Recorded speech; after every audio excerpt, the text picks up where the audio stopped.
Halo everyone, kali ini saya Ilham Hidayatullah dan rekan saya Dewi Nawal Fahira. Kami mahasiswa program studi hukum ekonomi syariah akan membahas sebuah materi yang sudah kami siapkan, yaitu pengertian pengantar ilmu hukum. Oke, langsung aja ya.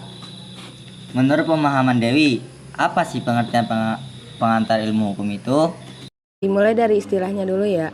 Jadi pengantar ilmu hukum seringkali dinamakan ensiklopedia hukum oleh dunia studi hukum, yaitu mata kuliah dasar yang merupakan pengantar atau introduction and enlightening dalam mempelajari ilmu hukum.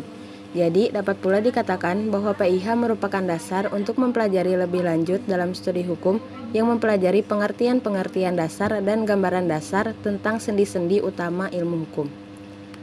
Nah, tadi kan udah gue jelasin ya maksud dari pengertian pengantar ilmu hukum.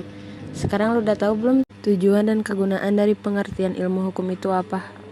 Nih, tujuan pengantar ilmu hukum adalah menjelaskan tentang keadaan, inti dan maksud tujuan dari bagian-bagian penting dari hukum, serta pertalian antara berbagai bagian tersebut dengan ilmu pengetahuan hukum. Adapun kegunaannya adalah untuk memahami bagian-bagian atau jenis-jenis hukum lainnya. Bentar, dari tadi kan kita ngomongin tentang pengantar ilmu hukum nih, tanpa kita tahu sejarah dari mana pengantar ilmu hukum itu. Lu paham nggak sejarah dari pengantar ilmu hukum? Sejarah pengantar ilmu hukum ya? Oke, jadi gini.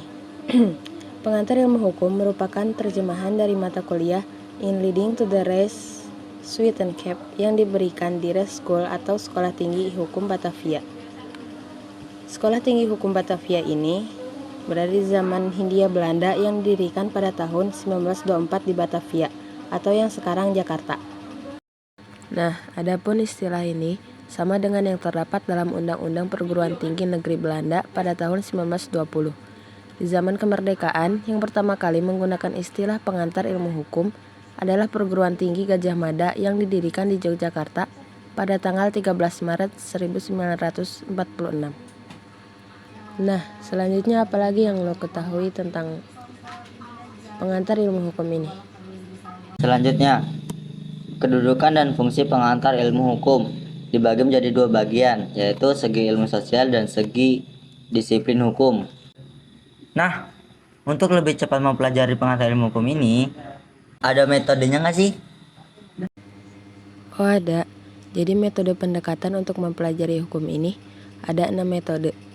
Yang pertama metode idealis, metode normatif analitis, metode sosiologis, metode historis, metode sistematis, dan yang terakhir metode komparatif.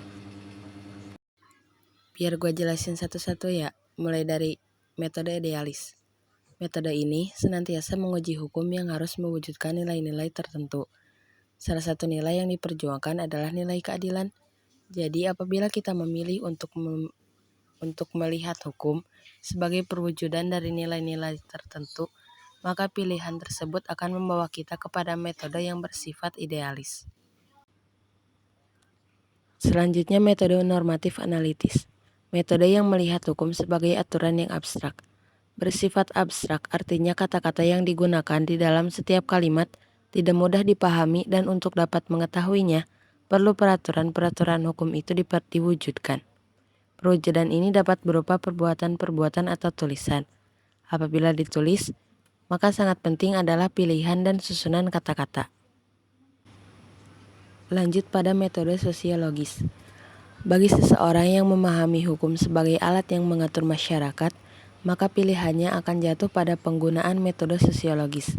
Berbeda dari metode-metode sebelumnya, metode ini mengaitkan hukum kepada usaha untuk mencapai tujuan-tujuan serta memenuhi kebutuhan-kebutuhan konkret dalam masyarakat. Kemudian pada metode historis, hukum itu tidak terlahir begitu saja, tentu didasari oleh hukum-hukum yang telah dulu ada.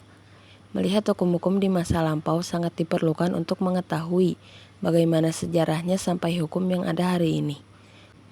Kemudian pada metode sistematis, metode yang mempelajari hukum sebagai satu sistem terdiri atas berbagai subsistem, hukum perdata, hukum pidana, hukum acara, hukum tata negara, dan lain-lain. Nah yang terakhir pada metode komparatif. Pendekatan komparatif ini dilakukan dengan membandingkan aturan negara Indonesia dengan satu negara lain atau lebih tentang hal yang sama. Peneliti juga dapat membandingkan putusan pengadilan di beberapa negara dengan kasus yang sama.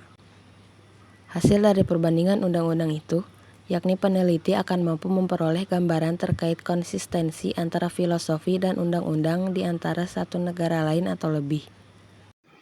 Nah, itulah pembahasan kita kali ini. Saya Dayuna Alfahira dan rekan saya Ilham Hidayatullah pamit undur diri. Semoga apa yang telah kita dengar bisa bermanfaat untuk kita semua. Terima kasih.